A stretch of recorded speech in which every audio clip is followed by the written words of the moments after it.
જય સ્વામિનારાયણ. આજના દર્શન. જય ગણપતિ દાદા. જય કષ્ટભંજન દેવ. જય સ્વામિનારાયણ. 1 વર્ષના સુખની યોજના બનાવતા હો તો અનાજ વાવો, 10 વર્ષના સુખની યોજના કરતા હો તો આંબો વાવો, જીવનભરના સુખની યોજના કરતા હો તો શિક્ષણ મેળવો અને દેહના સુખની યોજના કરતા હો તો હરિભજનથી ભરપૂર રહો. જય સ્વામિનારાયણ. Good morning Gulabbhai. જય સ્વામિનારાયણ. Good morning. જય સ્વામિનારાયણ. જય સિયારામ. જય શ્રી કૃષ્ણ. જય માતાજી. નમઃ પાર્વતી પતિ. હર હર મહાદેવ. હર સિદ્ધેશ્વર મહાદેવની જય. આજે એક આપણે ફોન આવ્યો છે કરજાળા ગામ. કરજાળા ગામમાં એક બેન છે, 4 દીકરીઓ છે, એક નાનો દીકરો છે અને ભાઈનું બેનના હસબન્ડ હતા એનું કોરોનામાં ડેથ થઈ ગઈ છે.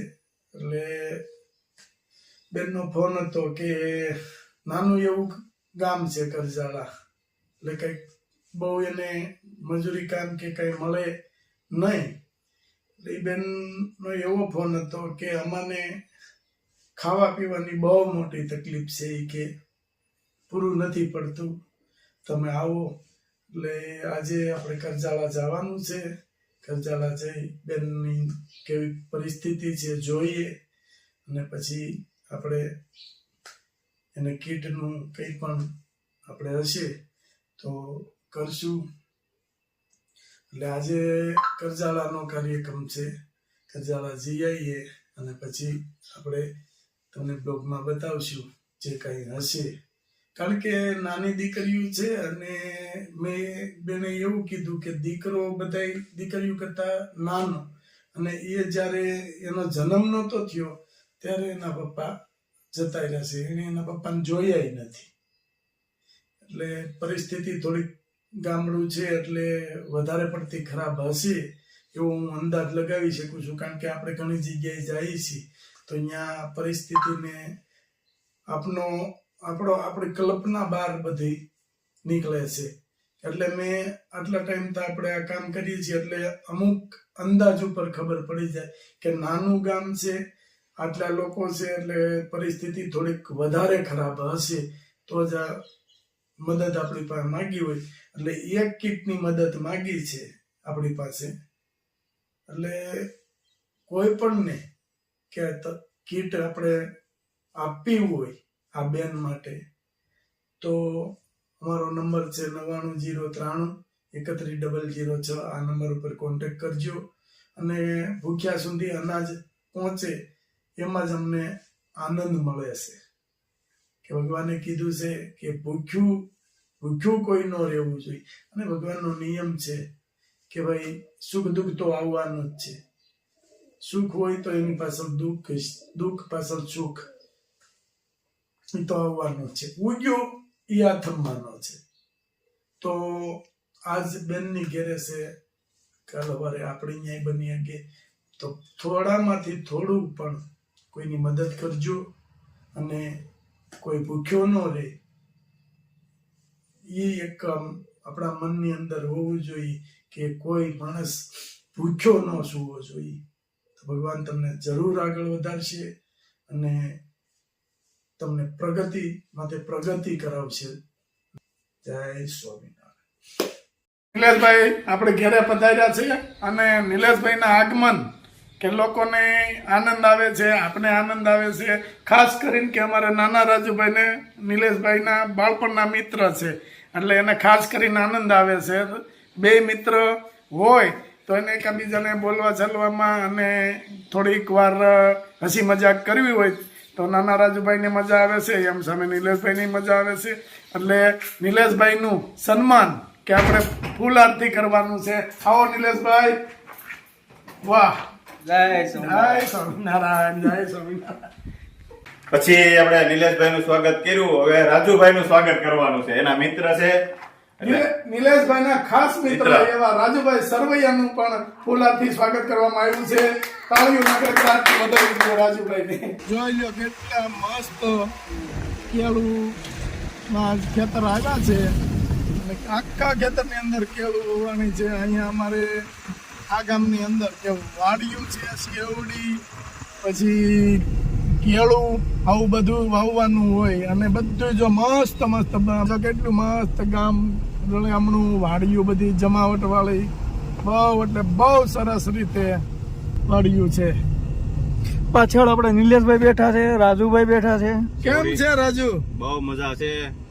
વાડિયું કેમ? જમાવટ વાળી ને આ બાજુ જો શેવડીના વાડ હો ઊભા છે. શેવડી જો આ બધી શેવડી ખીહર ઉપર કપાય ખાવા માટે સ્પેશિયલ.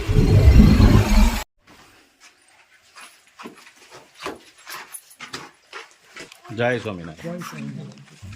બેન અહીંયા રહ્યો છો તમે? અચ્છા, તો કઈ રીતે તમારું ચલાવો છો? 5 ઘરના કામ કરવા જાઉં છું. અને દીકરીઓ કેટલી? દીકરીઓ 4 છે, એક આઠી મોટી છે, આ 3 અહીંયા છે.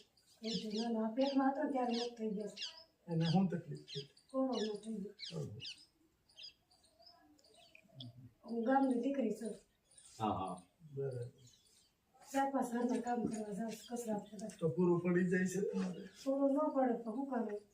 પાછા આ છોકરાઓ ભણે, હા. દીકરીઓ બધી ભણે છે, આ ભાઈ જે નાનો, એટલે એમ થોડી તકલીફ પડે. બેન તમારે શું મદદ જોઈએ? ઘરની વસ્તુ લઈ શકું. ખાવા પીવા ખાવા માટે માટેનું કરિયાણું, ખાવા પીવા. બેનને 4 દીકરીઓ છે, 1 દીકરો છે. અને બેને આપણી પાસે એવું માંગી કરી છે કે મારે ખાવા પીવાનું નથી, કારણ કે ઘરના કામમાં કરવા જાય છે બેન, પણ ગામડાની અંદર તો કઈ એટલું મહિને બધું 1000 રૂપિયા દે. હા, તો એટલે તો પૂરું થાય નહીં. 4 દીકરીઓ ભણે, આ ભાઈ હજી નાનો છે જુવાન, એટલે એને આપણી પાસે ખાવાની વસ્તુ માંગી છે. કોઈ પણને બેનને સહાય કરવી હોય અને કીટ માંગી છે બેને, તો કોઈ પણને સહાય કરવી હોય. પ્લસ કે બેન દીકરીઓ બધી 4 ભણે છે અને ઉંમર હજી નાની છે. કોઈને જો ભણવામાં સહાય કરવી હોય તો કરી શકો છો. અને બેનને અત્યારે આપણે કીટ તો આપશું જ. બેન અમે 1-2 દિવસમાં તમને કીટ તો આપી જ મારું થાય દઈશું. તો મારું. અમે અહીંયા આવ્યા હતા, બેન ને એક સાડી આવી હતી ને પેલા કીટ દીધી. બેન રોવાય નહીં બેન. રોવાય નહીં. જે ભગવાને ધાર્યું છે, જે ભગવાનની મરજી પાસે કોઈનું બેન હાલ્યું નથી. બરાબર છે? દુઃખ છે એ વાત સાચી છે, પણ ભગવાનનું નામ લ્યો અને ભગવાનનું ભજન કરો. બેન દુઃખી થાય છે. કોઈને જો કીટ આપવી હોય તો બેનને 1 કીટની મદદ કરી શકો છો. પછી તો રનિંગ ચાલવા મળે તો તકલીફ નહીં પડે. અને દીકરીઓ નાની છે એટલે દીકરીઓ ક્યાંય કોઈ જગ્યાએ કામ કરવા ન જઈ શકે. અને પ્લસ કે અત્યારે કામ કરવા જાય તો એની ભવિષ્ય ખરાબ થાય. એટલા તો માટે એ એને 12મું ભણે છે ને એને હારે લઈ જાઉં છું કામ કરવા. કચરા પોતા કર્યા વાગ્યું છે ને હાથમાં, એટલે ના બરાબર છે. કઈ વાંધો નહીં બેન, ભગવાન બધું સારું કરશે. કાલ સવારે આ ભાઈ મોટો થઈ જાય અને બધું દુઃખ જતું રહે. પણ અત્યારે જે છે એમાં અમે જેટલી બનશે એટલી તમારી મદદ કરશું. અને અમારા વ્યુઅર્સને અમે કહીશું કે ભાઈ બેનની મદદ કરો તો સારું. થોડોક ટાઈમ છે. અને બેનું રોમાં બેટા તારે ન રોવાય, તું તો મોટી કહેવા ઘરમાં.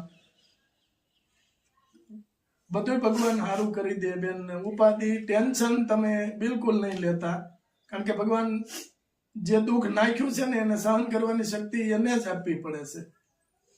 એટલે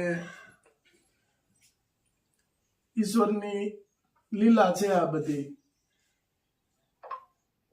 એટલે રોમાં તમે હાવ શાંત થઈ જાઓ. અને 1-2 દિવસમાં જ અમે કંઈક ઉપરથી જે આવે આ તમને વધારેમાં વધારે સહાય મળે એવી કોશિશ અમે કરશું. હાવ શાંત થઈ જાઓ. જો તમે રોવો તો પછી દીકરીઓ રોવે. શાંત થઈ જા બેટા. હાવ જો ભાઈ કહે છે કે શાંત થઈ જાવ રોવામાં. એમ કાંઈ વાંધો નહીં બેન. હવે તમે ટેન્શન નહીં લેતા, ભગવાનનું ભજન કરજો. અને જે આપણી ઉપર દુઃખ આવ્યું છે એ એટલી જ માંગ કરજો કે આ દુઃખ સહન કરવાની શક્તિ અમને આપજો. જો બેન આટલો નાનો છે તો એ સમજે છે, આહુડા લુવે છે રોવામાં. અને ગામડાની અંદર કામ નથી હાલતું એટલે શું કરવાનું? મજૂરી કામે તો મૂકીને કઈ જાય ન ન જઈએ. હજી આ ભાઈ નાનો એટલે એ તકલીફ પડે. જો આપણે અહીંયા હાડી દેવા આવ્યા હતા, પછી બેને કીધું, સેજલબેન છે, સેજલબેને કીધું કે અમને કે અહીંયા એક બેન છે, 4 દીકરીઓ છે અને એક નાનો છોકરો છે, બહુ દુખી છે, એટલે તમને અહીં મળવા આવ્યા અને તમને પૂરી સહાય કરશું આપણે. મદદ તમારી કરશું તારે તે હવે તમે ઉપાધિ નહીં કરતા. અને ખાસ કરીને તો આપણે દીકરીઓનું ભણતર ન બગડે એના માટે ભણતર ન બગડવું જોઈએ. શું કરું, કામ કરવા ત્યારે લઈ જવી પડે. લઈ જવું પડે, કારણ કે નહીંતર ઘર ના ચાલે ને, ઘર ના ચાલે. તમારો ફોન પેલા આવ્યો તો તમે આવ્યા ને તો એને ફોન બંધ કર્યો તેજલ બેડે, ત્યારે મારી દીકરી કામ કરવા જ જીત્યું. કઈ વાંધો નહીં, તમે જયારે ફ્રી ટાઈમ હશે ને ત્યારે અમે આવશું પાછા. અને ગામડાની અંદર ઘરકામમાં ભાઈ આપે હું, કારણ કે મોટું ગામ હોય તો વળી, પણ તોય ઘરકામમાં તો એટલું બધું પૂરું ન પડે. હાલો બેન, તો જય સ્વામિનારાયણ. અને 1-2 દિવસમાં જેટલી સહાય તમને મળશે ને એટલી આવીશું તમને. હાલો, જય સ્વામિનારાયણ. દુખી છે એ 100% છે, એટલે તકલીફ વધારે છે. અને જો આ બેન અને આ ભાઈએ એવી મદદ કરી કે એના બાના ધામમાં ગયા, એના પૈસા પડ્યા હતા, એ પૈસાનું કરિયાણું 3 વખત લઈને આ બેન અને ભાઈ આવ્યું હતું, એને પછી આપણે અત્યારે આ કીધું છે એટલે એને આપણે પૂરી સહાય કરીશું. કારણ કે અત્યારે સમય પ્રમાણે કાયમિક મદદ કોઈ ન કરી શકે. આપણે ગામડું છે, આપણે એવા બધા ધંધા નથી હોતા, એટલા માટે આગળ બિઝનેસો ને એવા ચાલતા હોય તો આપણે એકલું અમથું કાઢવાનું જ હોય છે. બેન એટલે મજૂરી કામ તો ન કરી શકે, બાળકો એટલે જઈ ન શકે. અને દીકરીઓ નાની છે હજી, તો એનું ભવિષ્ય ન બગડવું જોઈએ. આ બેન ની આપણે પટેલ છે, પટેલના મકાનમાં રહી છે. અચ્છા, ભાડાના મકાનમાં.